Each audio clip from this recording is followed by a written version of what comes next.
NC had tried to woo Anne Waiguru, if I'm not wrong. First, how do you read this? Is it a big win? Obviously, you can see Rigathi is, boisterous and arrogant in many ways, as he should. How do you read this? Smart. First of all, the conversation between Anne Waiguru and our party leader was basically a conversation between two people. It was not a conversation between ANC party and Anne Waiguru. And therefore, whatever they conversed, I think it remained to be limited in between the two of them, and therefore it's not a party position. And of course, we are alive of the fact that this is a transfer window, just like in football. Transfer windows, you can transfer in, so long as the window is still open, you can still transfer to Manchester and transfer back to Liverpool, so long as the window is still open. Yes. So don't be surprised.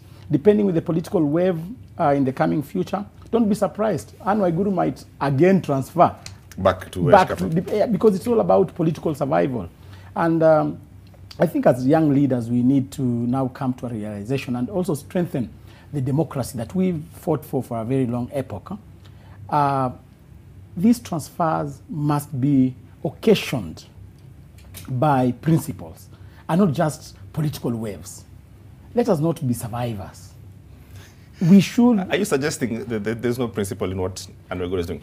As Rigathi says, there was ground movement, and she says she's listening to the ground. Exactly. You shouldn't listen to... You should move to a particular political affiliation or political vehicle because of the principles of what you believe in. Okay. And not necessarily what people on the ground. I would rather not be elected, but I believe in certain ideologies. And therefore, I would want us young leaders to have a paradigm shift in terms of doing our politics. We need to bring a new Kenya when it comes to doing our politics. Let us not go to UDA or ANC because there is a certain wave or there's a certain political dynamic that is favoring you at the moment. Let us have political parties which are built onto the foundation of political ideologies. Okay. Just like in the United States, we have the Republicans and the Democrats. You don't see these swaying of politicians in the United States because they have built their democracies on the basis of the principles and the agenda the political parties are selling. I want to push you back a bit, but I'll come back on your particular point on this being swayed. But let me have Caleb. How do you read this from your own camp? A loss for you, given that the former Prime Minister, ODM leader, party leader Raila Odinga had spent quite a bit of time, wooing Kirinyaga Governor Waiguru. Is it a loss? I think it is a loss to ourselves, not to anybody else, because the biggest mistake you can make as a politician is to act on panic and emotions, and that's what exactly she's doing. If you don't stand on principle, like my colleagues have said, then you are bound to react on every political moment that comes.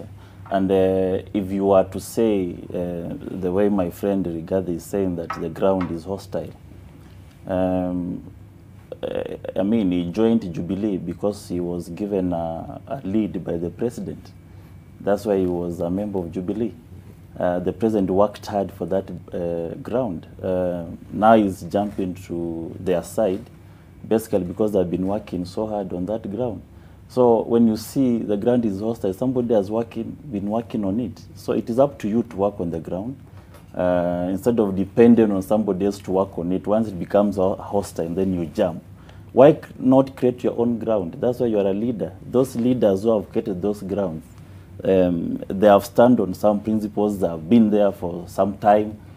And if you jump into their ship, if the ground changes, basically you'll see the same person shifting. So there is nothing to worry about Anne Waiguru. There is actually nothing.